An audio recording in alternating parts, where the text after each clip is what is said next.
Ja, ich habe weiter gehäkelt und insgesamt habe ich 23 Reihen hochgehäkelt. Das sind jetzt bei mir 26,5 cm und die Breite ist jetzt schon bei 39 cm. Die Tasche ist schon so groß, dass sie nicht in die Kamera passt.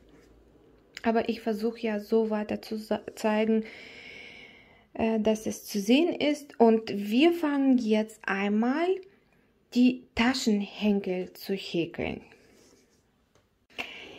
Ich habe die Tasche jetzt einmal so gelegt. So sieht der Boden aus, hingelegt.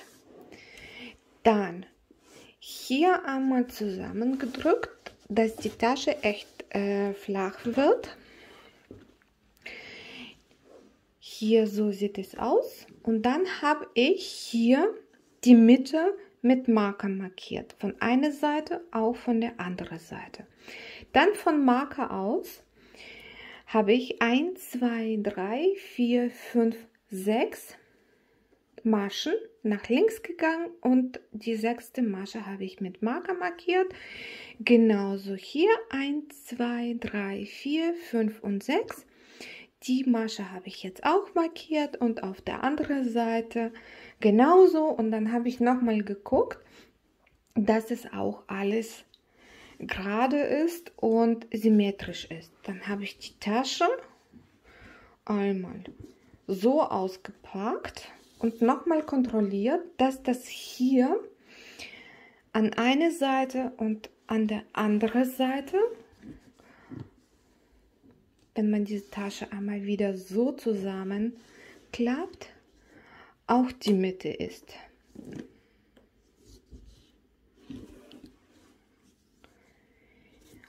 Und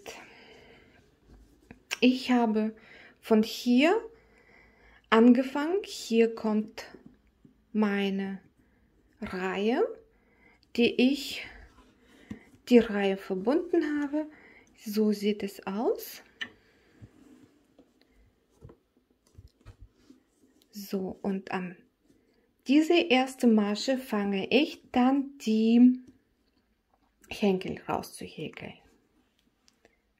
Was ich noch sagen wollte, wenn ihr bei Wand hochhäkeln hier irgendwo in der Mitte angefangen habt und eure Reihe endet zum Beispiel hier, dann müsst ihr die letzte Reihe endlos Reihe verbinden und dann fängt ihr irgendwo hier an der Seite an.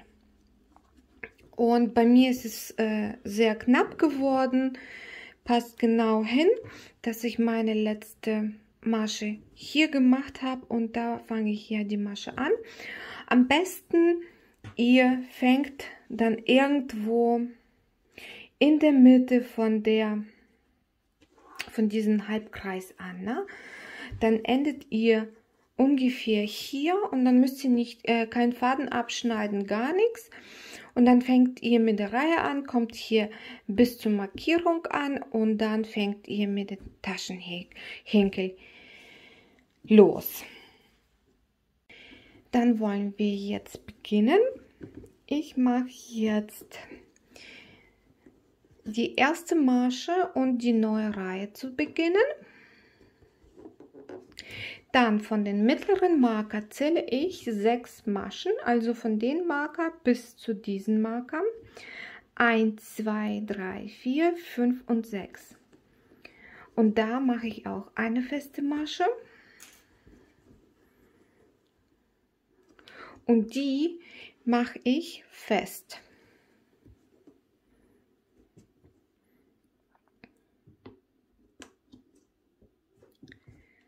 So, und dann schlage ich jetzt 56 Luftmaschen auf. 1, 2 und 3. Wieso 56? Ich habe schon mehrere Taschen davon gehäkelt und ich habe festgestellt, dass diese Maschenzahl richtig gut für diese Tasche passt. Das heißt, ich kann die Tasche, wenn die später fertig ist, in der Hand festhalten und sie hat ja dann keinen Bodenkontakt. Oder wenn ich das auf meine Schulter aufgehängt habe, passt das auch richtig gut. Also es ist dann nicht zu knapp, ne? Also ich meine nicht, dass irgendwie an den Schultern stramm ist oder keine Ahnung, wie man das so sagt, ne? Also dass die an der Schulter die Tasche richtig gut hängt. So, wenn ihr wollt, dass die Taschenhenkel ein bisschen länger sind, dass ihr nur auf der Schulter tragen wollt die Tasche, dann macht ihr ein bisschen mehr diese Luftmaschen. Also wie ich das gemacht habe. Ich habe 56 Maschen gemacht, befestigt, dann die Reihe bis zu den nächsten Marker gehäkelt, dann auf der anderen Seite habe ich genauso viele gemacht, dann hier die Luftmaschenkette verbunden. Dann habe ich das mal ausprobiert, ob es für meine Körpergröße gut ist. Ne? Und wie gesagt, ihr könnt entweder kleinere Maschenanzahl nehmen oder ein bisschen mehr Luftmaschen machen. So, okay, 56 Luftmaschen muss ich jetzt machen und wenn ich die habe, zeige ich, wie es weitergeht. Die 56 Luftmaschen habe ich jetzt gemacht und befestige jetzt auf der Seite. Wie gesagt, von den mittleren Marker, genauso wie auf der Seite, gehe ich 1, 2, 3, 4, 5 und 6 und bei der 6. Masche muss ich die Luftmaschenkette befestigen. Achtet bitte darauf, dass diese Maschenkette nicht verdreht ist. Okay, dann wie auf der anderen Seite, hier wird es auch richtig festgemacht.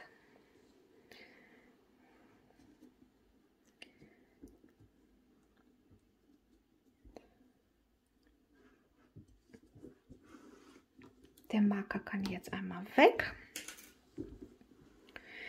Und jetzt wird es weiter gehäkelt, ganz normal, in jede Masche eine Masche häkeln bis zu dem nächsten Marker. Ich bin jetzt auf der anderen Seite und genauso wie auf der Seite von dem mittleren Marker zähle ich 6 Maschen nach rechts, also 1, 2, 3, 4, 5 und die 6. und hier befestige ich noch oder ich mache hier noch eine feste Masche und die mache ich wirklich fest.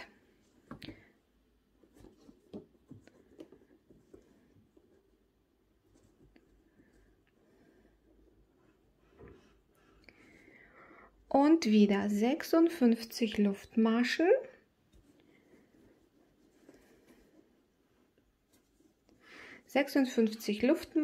Dann von den mittleren Marker 6 Maschen nach links zählen, die Luftmaschenkette befestigen und bis Ende der Reihe häkeln. Ja, ich bin jetzt bei den nächsten Henkel angekommen. Hier endet auch meine Reihe und hier mache ich nahtlosen Übergang, wie gehabt. So, und fängt wieder bei dieser Masche meine Reihe an. Da mache ich auch wieder die erste Masche. Die erste Masche ist fertig. Und jetzt wollen wir diese Luftmaschenkette häkeln. Das heißt, die allererste Masche, die haben wir von dem Henkel hier reingehäkelt. Hier in diese Masche mache ich auch noch eine feste Masche. Also normalerweise muss ich ja dann hier beginnen, aber ich fange also sozusagen eine Reihe nach unten und da mache die feste Masche.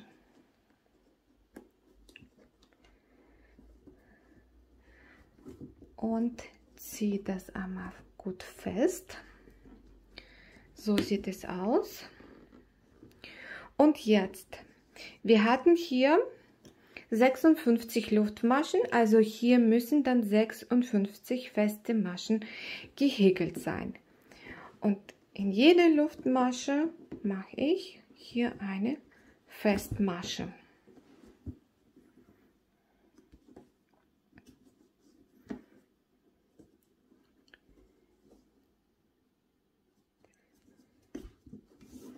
Und dann bis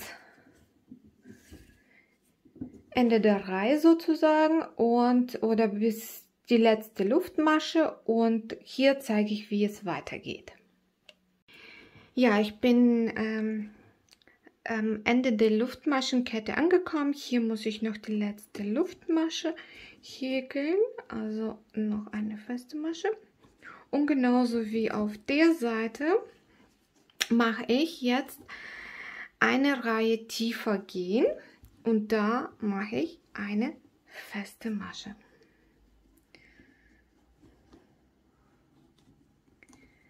So sieht es aus. Und dann wie gehabt weiter in jede Masche eine feste Masche häkeln.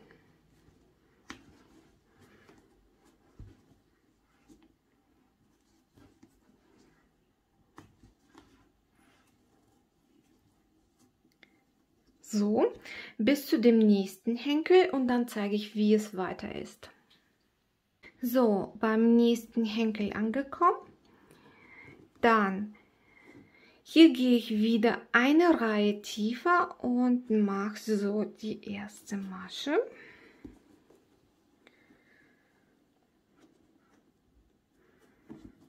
Und fange wieder an den Luftmaschen in jede Luftmasche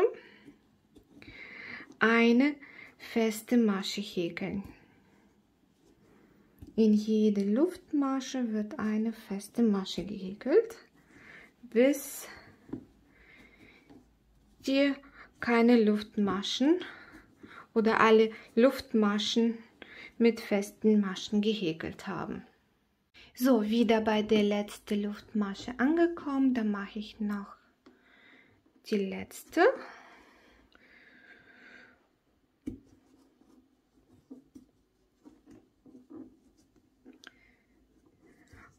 Und wie auf der anderen Seite, bei dieser Masche gehe ich eine Reihe tiefer und mache so eine feste Masche.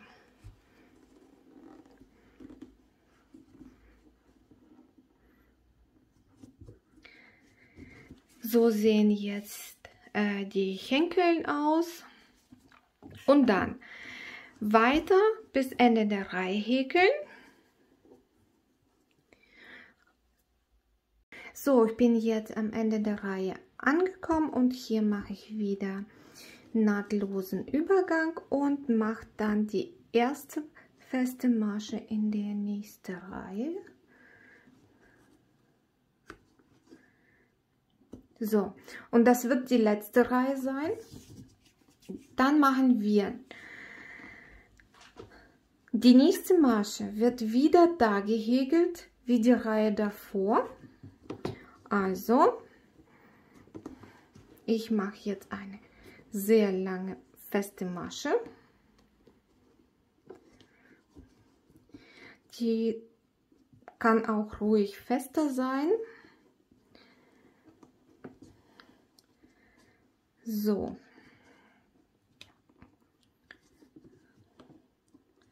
Einmal drehen. So sieht es aus.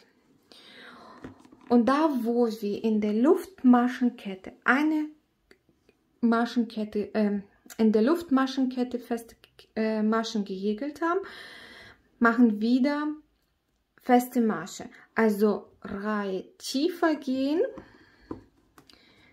und so die Masche häkeln. Dann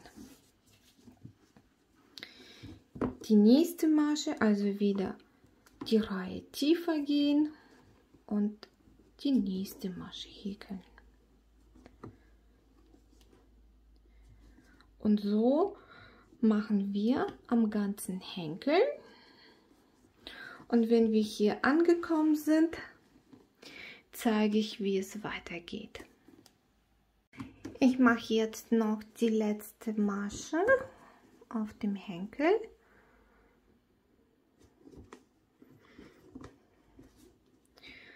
Und genauso wie auf der anderen Seite gehe ich an diese Masche eine Reihe tiefer und so mache ich die feste Masche.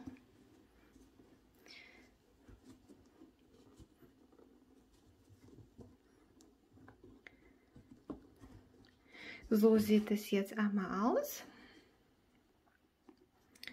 Hier kann man ja noch die Maschen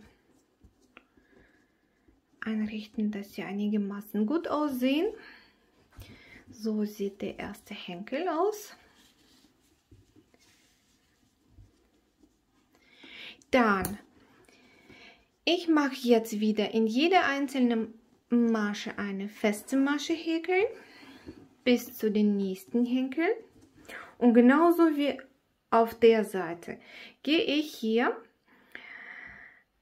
eine Reihe tiefer und dann häkle ich hier in jede Masche, also Reihe tiefer, eine feste Masche. Wieder bis auf der anderen Seite. Nicht vergessen, die letzte Masche häkeln und dann mache ich wieder eine feste Masche, die tiefer ist, also die von hier anfängt. Danach in jede feste Masche eine Masche häkeln oder in jede Masche eine feste Masche häkeln und hier werde ich meine Reihe nahtlos verbinden und ich zeige, wie es dann weiter gehäkelt wird. So, ich bin jetzt am Ende der Reihe angekommen. Ich habe wie diese Seite auch auf der Seite gemacht.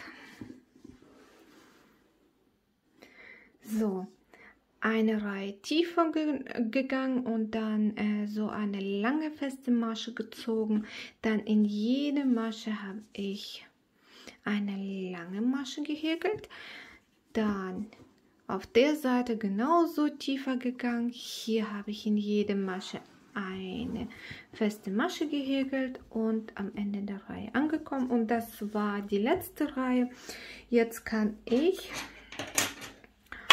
Faden abschneiden und nahtlos die Reihe verbinden.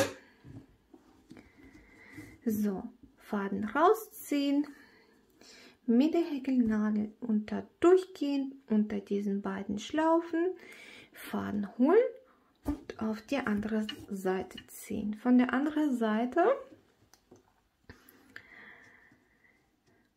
gehe ich unter diese Schlaufe und die andere, dass die Häkelnadel hier zwischen rauskommt, hole mir wieder den Faden und ziehe auf die Rückseite.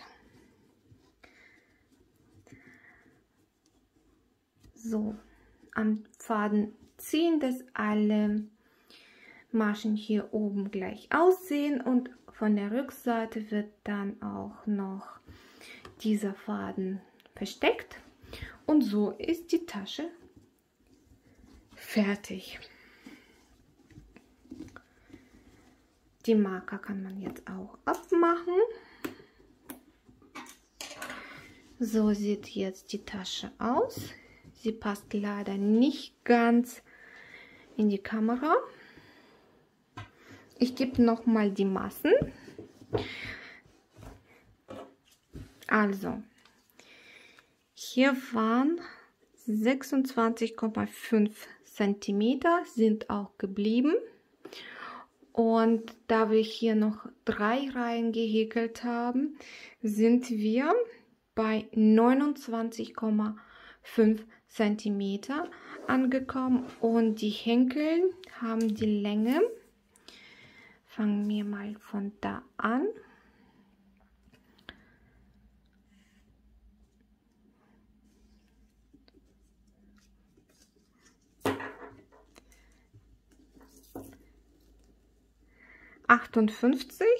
Moment, ich messe das nochmal.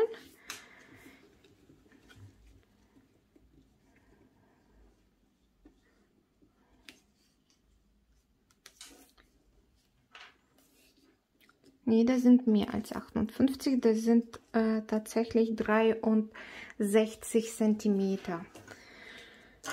So, und ich habe noch ein bisschen von den Cord. Ich habe mir auch überlegt, dass ich hier einen Verschluss mache, dass wenigstens hier die Tasche zu geht. Wenn ihr sagt, nein, ich möchte es nicht, dann könnt ihr die Tasche so lassen und aus den Resten irgendwie einen Anhänger basteln. Und ich mache hier einen Verschluss, dass man die Tasche hier zumachen wird. Das werde ich natürlich auch gleich euch zeigen, wie das geht. Wenn ihr jetzt entschieden habt, eine Schnalle mit mir zusammen zu häkeln, ihr braucht auf jeden Fall 2 Marker und so ein Magnetanschluss. Ne? Also das ist ja so eins. Und dazu kommen noch solche 2 Teile dazu. Gut, dann wollen wir jetzt einmal loslegen. Ich mache jetzt 15 Luftmaschen. Die erste Luftmasche zähle ich dazu. Also eine, 2 und dann noch 13 Luftmaschen. Die 15 Luftmaschen habe ich jetzt gemacht. Ich überspringe eine Luftmasche und in die zweite Masche häkle ich eine feste Masche.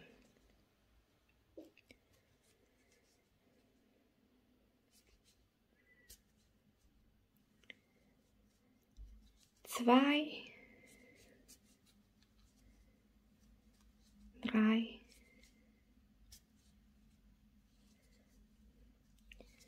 4, 5, 6,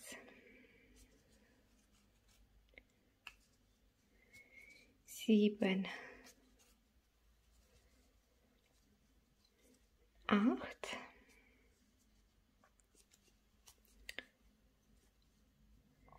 9, 10,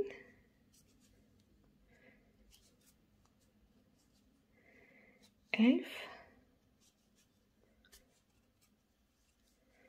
12, 13. Bei der letzten Luftmasche angekommen und da häkle ich 3 feste Maschen raus.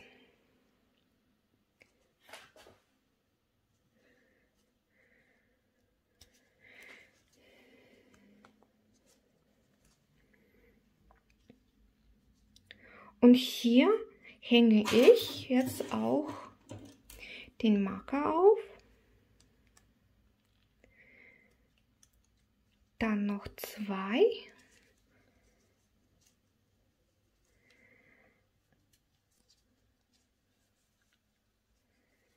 Und bei der dritten Masche hänge ich auch Marker auf. Hier ist die Öffnung entstanden, ziehe ich an den Faden und häkle wieder zurück. Und da sind insgesamt auch 13 Maschen. Also in jede Masche eine Masche häkeln. So, die 12 Maschen habe ich jetzt gemacht und die 13. Masche, die ist hier ein bisschen versteckt. Da mache ich noch die 13. Masche. Dann eine Luftmasche, die Arbeit drehen und bis zu den Marker 13 Maschen häkeln. Also in jede unter diesen beiden Schlaufen gehen und so die Maschen häkeln.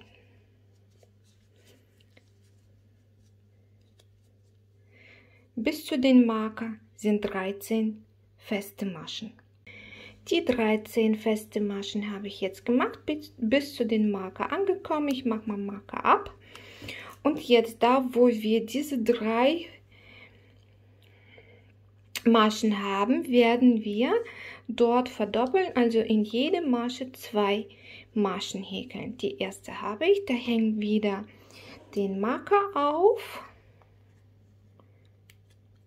Die erste und die zweite. Dann bei der zweiten verdoppeln.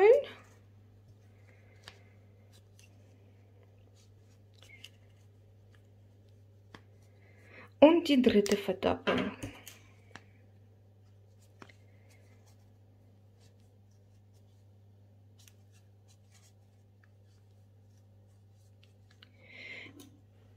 Wieder bei der letzten Masche Marker aufhängen und zurück häkeln wir wieder 13 Maschen. So, die 13 feste Maschen habe ich jetzt gemacht. Wieder eine Luftmasche und häkeln wieder bis zu den Marker 13 feste Maschen.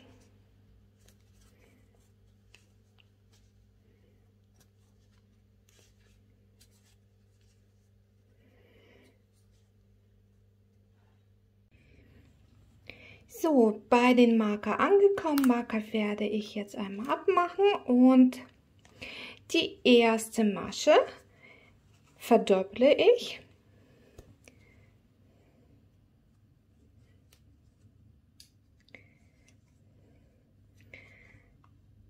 Bei der Masche wieder Marker aufhängen.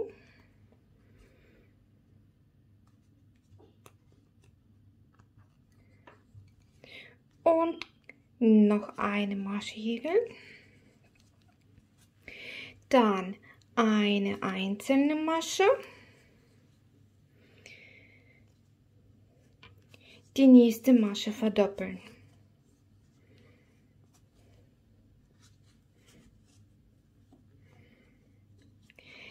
Wieder eine Masche. Und die nächste Masche verdoppeln.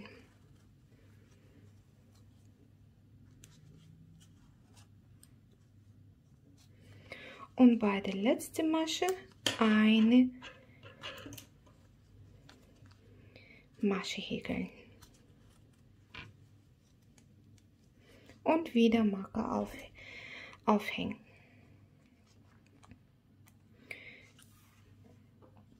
Dann 13 feste Maschen häkeln, eine Luftmasche, die Arbeit drehen und wieder zurück 13 feste Maschen häkeln und dann zeige ich, wie es weitergeht.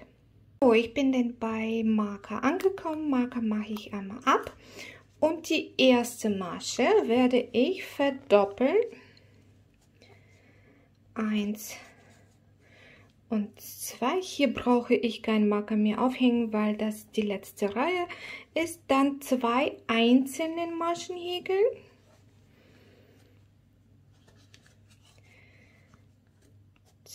Wieder eine Masche verdoppeln.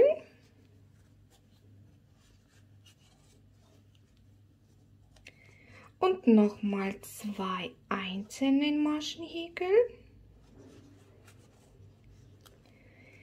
Und noch ein letztes Mal eine Masche verdoppeln und 2 einzelne Maschen häkeln.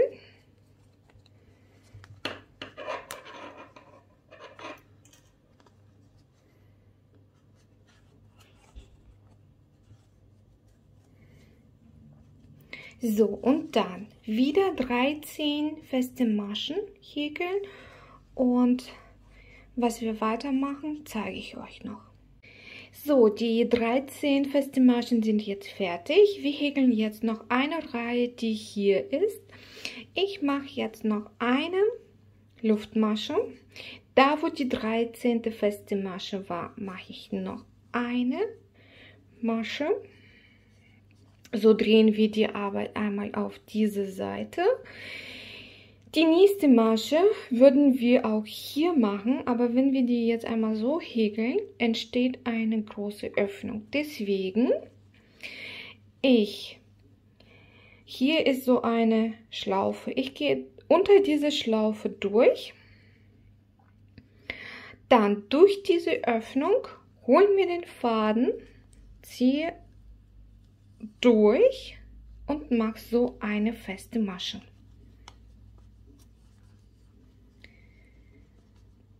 So, dann sieht man auch diese Öffnung nicht so, oder diese Öffnung wird dann nicht mehr so groß sein.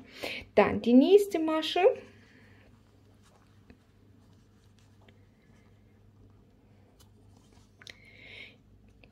In die nächste Öffnung die Masche häkeln.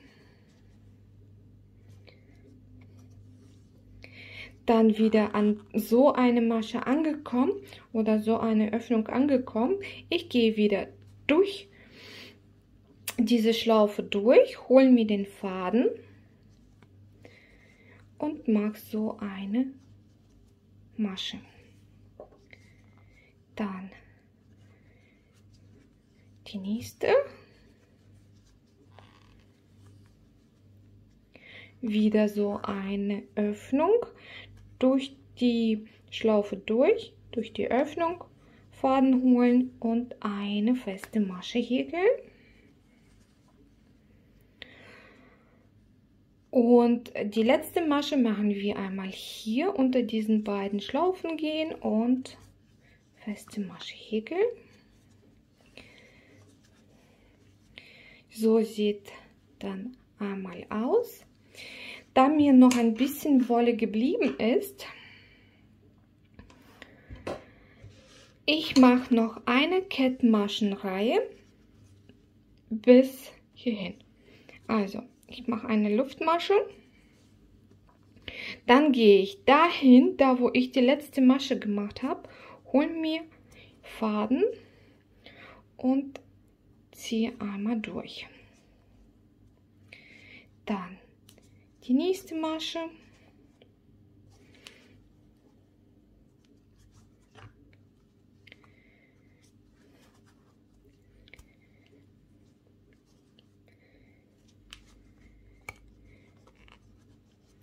So sieht es aus.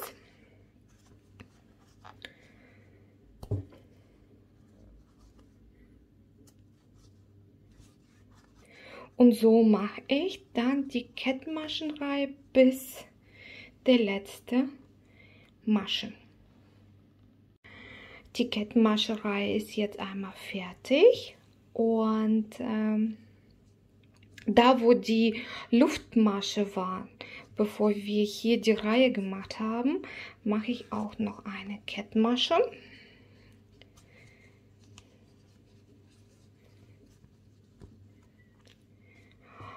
Und ungefähr 20-30 cm, vielleicht auch ein bisschen länger, werde ich den Faden abschneiden.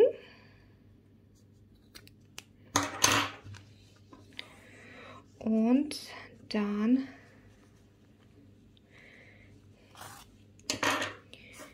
rausziehen den Faden.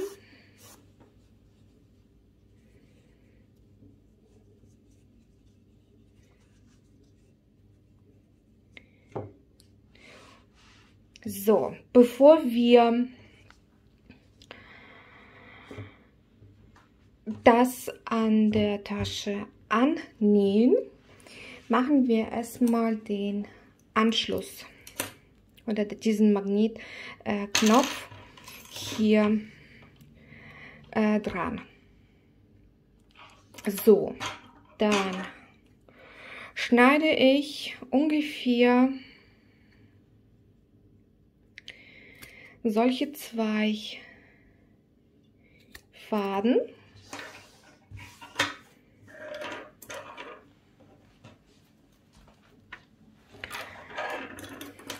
Und dieses Teil kommt dann hier ran und dieses Teil wird dann an der Tasche befestigt. So, beiden Faden lege ich hier rauf.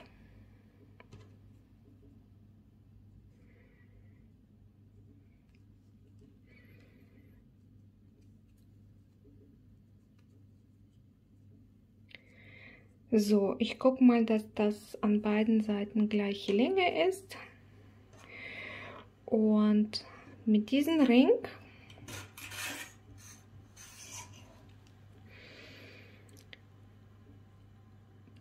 packe ich hier oben drauf und versuche, diese Teile mit den Fingern zuzukriegen. Also nach innen.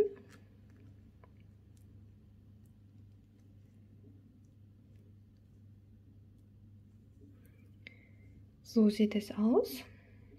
Wenn ich daran ziehe, ist es schwer, die beiden Faden jetzt rauszukriegen. Dann nehmen wir unser Teil, da wo wir die Reihe angefangen haben. Das wird die Vorderseite sein. Das heißt, wir müssen diese Klappe einmal umdrehen. Hier ist die Mitte und hier befestigen.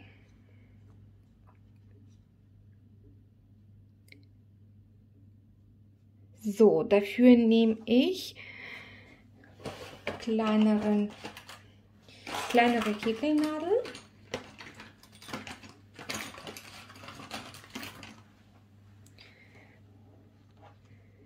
So, und dann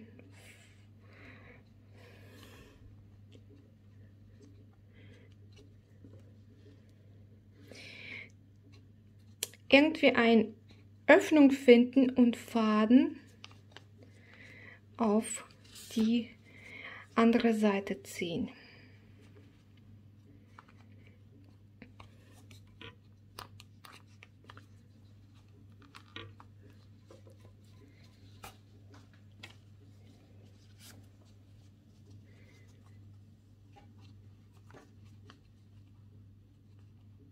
So, eine Seite, dann hier genauso.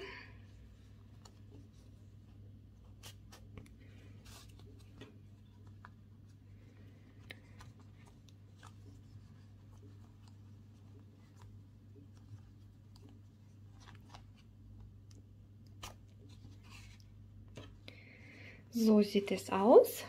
Achtet noch mal darauf, dass das wirklich mittig ist.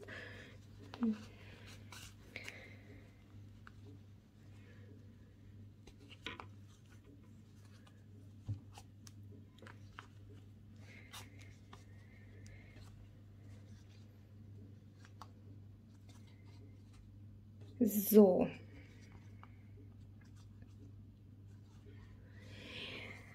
Dass das die Vorderseite ist, wir können diese Faden hier auch nicht so lassen, deswegen müssen wir die paar Mal unter den Faden durchziehen.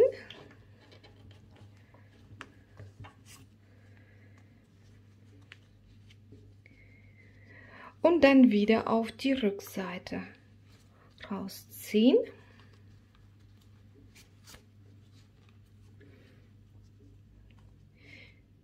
So, hier genauso.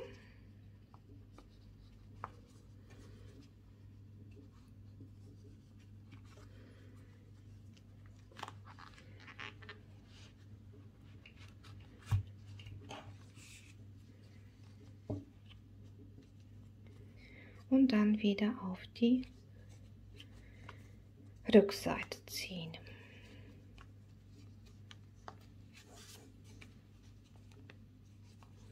Und auf der Seite genauso.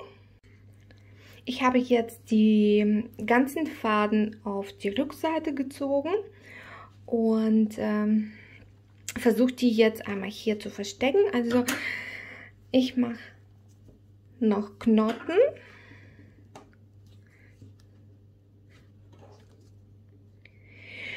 Und ziehe ich nochmal unter diesen Schlaufen Faden durch und Faden zu verstecken.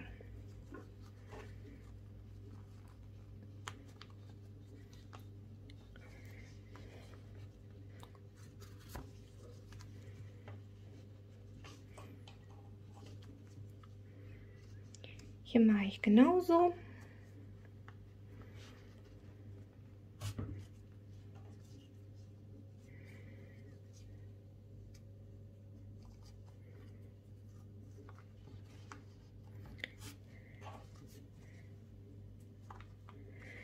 So, einmal an den Knopf ziehen und gucken, dass das fest ist. Das ist ja genug fest. Und jetzt kann man auch Faden abschneiden.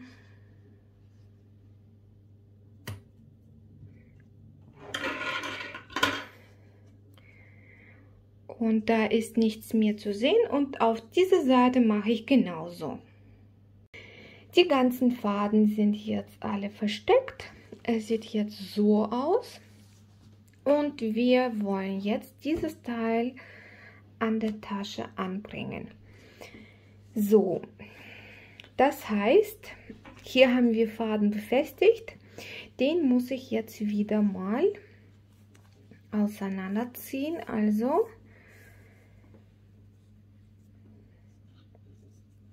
dass ich die erste Schlaufe hier habe und dann von der Rückseite noch mal am Faden ziehen.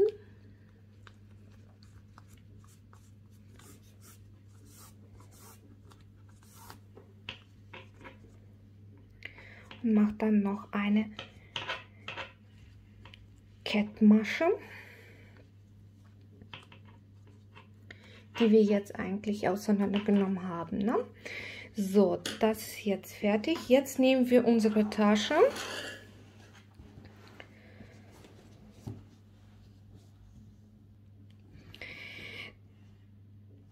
So sieht die Tasche aus. Und hier war die letzte Reihe. Das ist da, wo wir diesen nahtlosen Übergang gemacht haben. Und auf diese Seite werden wir auch unsere Klappe sozusagen anbringen. Und dass diese Seite auch auf der Rückseite sein wird, ne? So, diesen Henkel packe ich in die Tasche rein. Und packe jetzt dieses Teil so hin, dass ich jetzt einmal die erste, zweite und an der dritten Reihe, also hier, werde ich dieses Teil anbringen mit Kettmaschenreihe. Also richtig gut anpassen, dass das alles gleich ist von beiden Seiten. Dann muss ich diesen Faden von der Seite auf die Rückseite ziehen. Also, wie ich schon gesagt habe, ich fange 1, 2 bei dieser Reihe die Kettmaschen zu befestigen, also das Teil zu befestigen, und ziehe so auf die Rückseite oder nach innen von der Tasche. Hier ist die Schlaufe, die ziehe ich einmal fest. Dann muss ich Faden auf die linke Seite ziehen, so, Dann, hier sind auch die Maschen. In jede Masche, also hier durch die beiden Schlaufen, dann gehe ich in die nächste Masche rein, also durchstechen, Faden holen und durchziehen. Dann die nächste Masche, hier an der Tasche auch die nächste Masche, Faden holen, durchziehen und so weiter.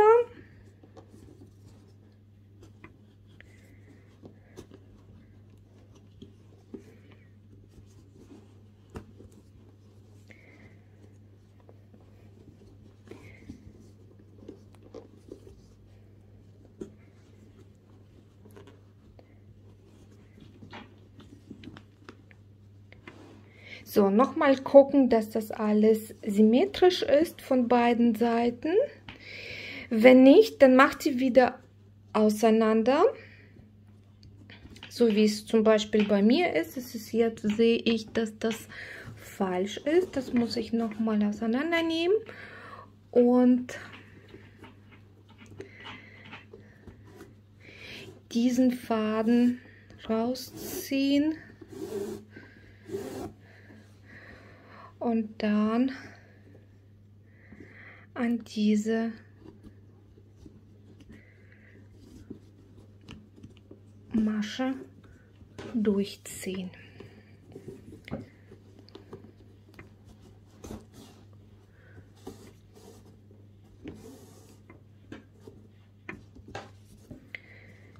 Es kann sein, dass es beim ersten Mal nicht so gut klappt.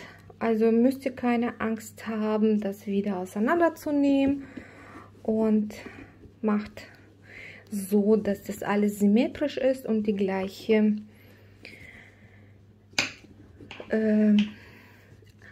Abstand hier zwischen den Schenkeln hat, ne? So, dann nochmal probieren. In die Masche, dann die nächste Masche, Faden holen,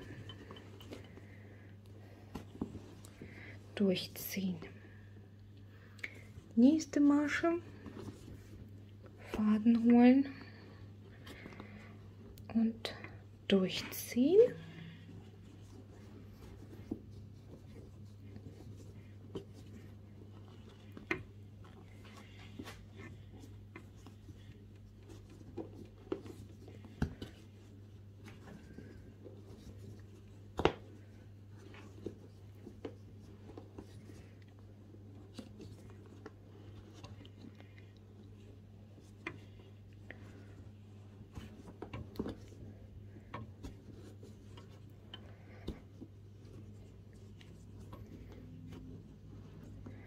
Durchziehen, nochmal gucken, dass das alles symmetrisch ist und von beiden Seiten gleich ist.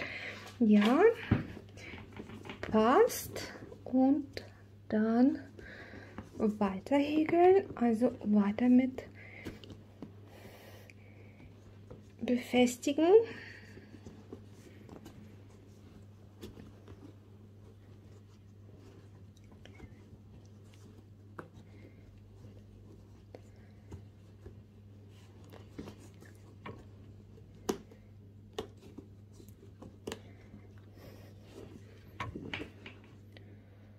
Okay, und dann noch die letzte Masche.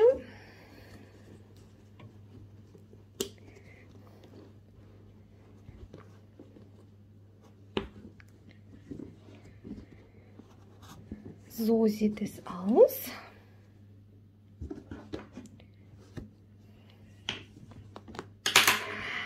Und zieht bitte diese Kettmaschen nicht zu fest. So, dann kann man hier am Faden ziehen.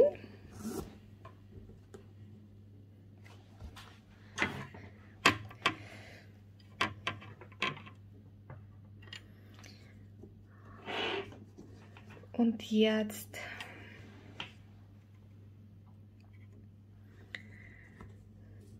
von der Rückseite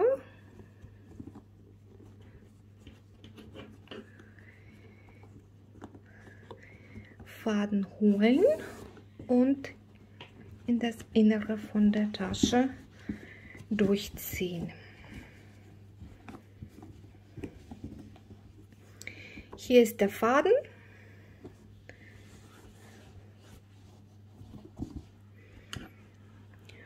Und das wird jetzt einfach hier auf der Rückseite versteckt und dann abgeschnitten. Diesen Faden auch noch mal verstecken und abschneiden. Dann ist die Tasche fast fertig. Wir müssen nur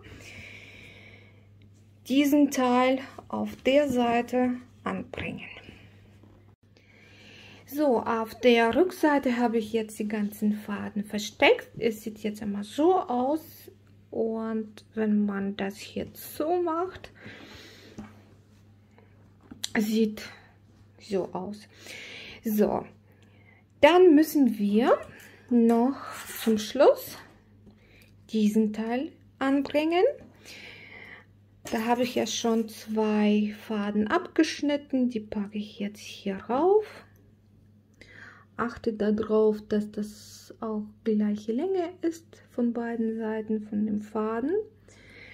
Dann nehme ich diesen Ring, packe ich hier rauf und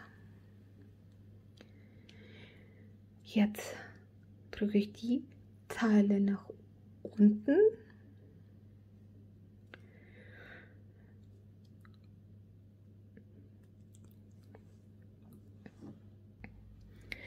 So, das habe ich jetzt auch gleich gerade eben fertig gemacht. Sieht so aus. Wenn ihr zum Beispiel eine Zange habt, dann macht das bitte mit der Zange.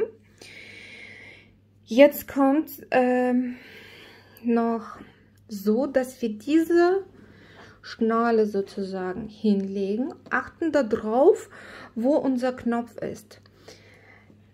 Packen das Teil auch rauf. Machen das zu. Und hochziehen an der Seite, könnt ihr genau sehen, wo ihr diese Faden durchziehen könnt. Ich markiere zum Beispiel auch das mit den Häkelnadeln von einer Seite und dann ziehe ich diese Faden auf die Rückseite und wenn ich das gemacht habe, macht das gleiche auch auf der anderen Seite. Also macht das einmal ab.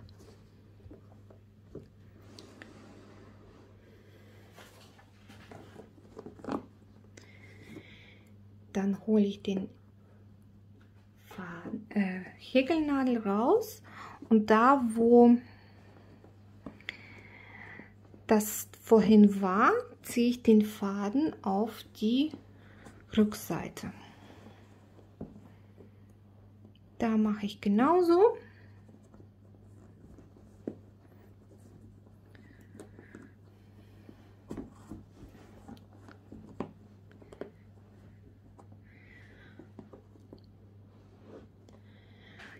Hier mache ich auch so.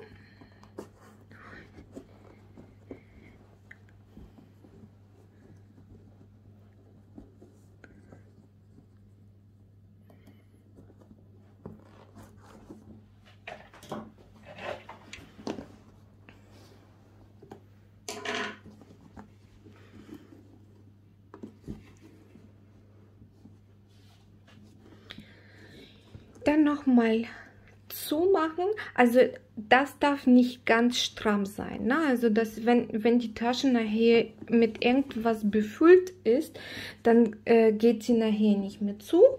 Also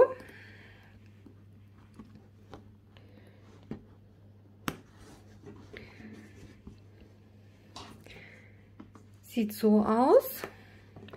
Es klappt wunderbar, sieht schön aus.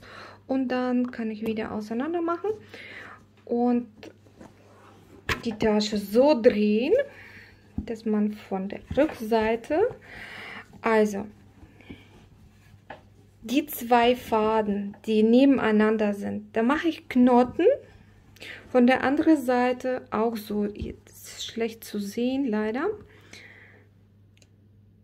So, Hier mache ich Knoten, hier mache ich Knoten, verstecke die Faden, vielleicht mache ich einen doppelten Knoten, mache ich hier auch doppelten Knoten, verstecken Faden und dann ist es fertig.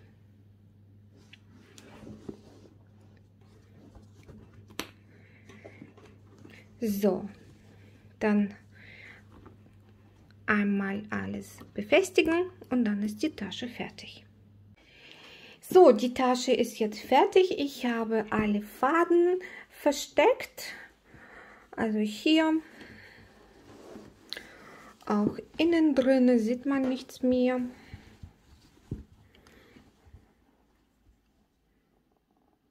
Das ist die Rückseite. Das ist jetzt einmal die Vorderseite. So sieht die Tasche aus. Das sind die Henkel. Sie ist so groß, dass sie nicht in die Kamera passt. So. Zum Verbrauch von diesem Bobini-Korb. Ich habe 3 Knäulen von Bobini-Kord in 5 mm gekauft und das ist, was mir noch geblieben ist von dem 3. Knäuel. Was ich noch sagen möchte, jeder von uns hat seine eigene Häkelstärke. Eine kann zum Beispiel mehr als 3 Knäulen verbrauchen. Eine kann genauso wie ich verbrauchen oder knapp.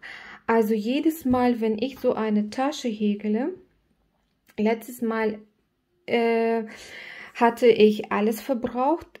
Mir hat nicht mal für so eine Schnalle gereicht von den 3 Knäulen. Diesmal habe ich jetzt so viel übrig. Das ist bei jedem unterschiedlich. Wenn ich jetzt im Infobox schreibe, ich habe verbraucht 3 Knäulen, das heißt nur, dass ich es verbraucht habe. Ne? Ihr benötigt vielleicht ein bisschen mehr, vielleicht ein bisschen weniger. Das weiß ja nicht. Also, für meine Tasche habe ich 3 Knäulen verbraucht und geblieben ist noch so viel.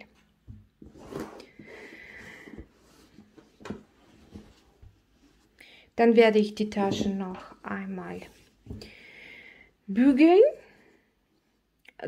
Auf jeden Fall packe ich ja auch noch drauf Handtuch und gehe mit dem Dampfbügeleisen drüber und die Tasche ein bisschen Form zu geben.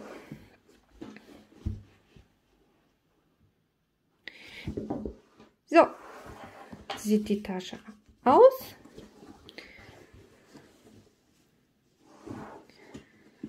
Das ist der Boden.